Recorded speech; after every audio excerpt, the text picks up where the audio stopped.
తెలంగాణ ఎంసెట్ అదే ప్రెజెంట్ వెబ్సైట్లో ఆంధ్రప్రదేశ్ వాళ్ళకున్న 15% నాన్ లోకల్ కోటాని రిమూవ్ చేశారు. 2014 ఏపీ రికగ్నైజేషన్ యాక్ట్ ప్రకారం 10 years వరకు కామన్ అడ్మిషన్ ఉండాలని చేసుకున్న అగ్రిమెంట్ కంప్లీట్ అవ్వడంతో ఈ ఇయర్ నుండి 85% సీట్స్ తెలంగాణ లోకల్ స్టూడెంట్స్ కి మిగతా 15% అన్రిజర్వ్డ్ గా అలాట్ చేస్తున్నారు. కానీ అందులో కూడా ఏపీ స్టూడెంట్స్ కి ఛాన్సెస్ చాలా తక్కువ. ఎందుకంటే రెసిడెన్సీ అంటే స్థానికతకు సంబంధించిన రూల్స్ ఫాలో చేయాల్సి ఉంటుంది. అంటే ఆ 15% అన్రిజర్వ్డ్ కోటాలో సీట్ తెచ్చుకునే స్టూడెంట్స్ ఎవరైతే ఉంటారో వాళ్ళు మినిమం 4 years తెలంగాణలో చదువు ఉండాలి. 6th to 12th క్లాస్ వరకు ఉన్న 7 years లో మినిమం 4 years లోకల్ గా చదువు ఉండాలి. లేదా పేరెంట్స్ తెలంగాణలో state or central government job చేసినా కూడా ఈ కోటాలో ఎలిజిబుల్ అవుతారు. చాలా వరకు ఏపీ స్టూడెంట్స్ తెలంగాణలోని కార్పొరేట్ కాలేజెస్ లో ఇంటర్మీడియట్ చేస్తూ ఉంటారు. వారు కూడా ఇప్పటి నుండి టీజీ ఎంసెట్ కి ఎలిజిబుల్ అవ్వరు. దాంతో పాటు ఈ ఇయర్ నుండి ఏపీలో టీజీ ఎంసెట్ ఎగ్జామ్ సెంటర్స్ కూడా క్యాన్సిల్ చేశారు.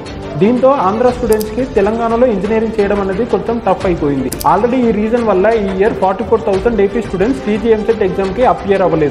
ఎంసెట్ అడ్మిషన్స్ లో ఈ మేజర్ చేంజ్ పైన మీ ఒపీనియన్ ఏంటనేది కామెంట్ చేయండి. ఇలాంటి ఎడ్యుకేషన్ వీడియోస్ కోసం ప్లీజ్ సబ్స్క్రైబ్.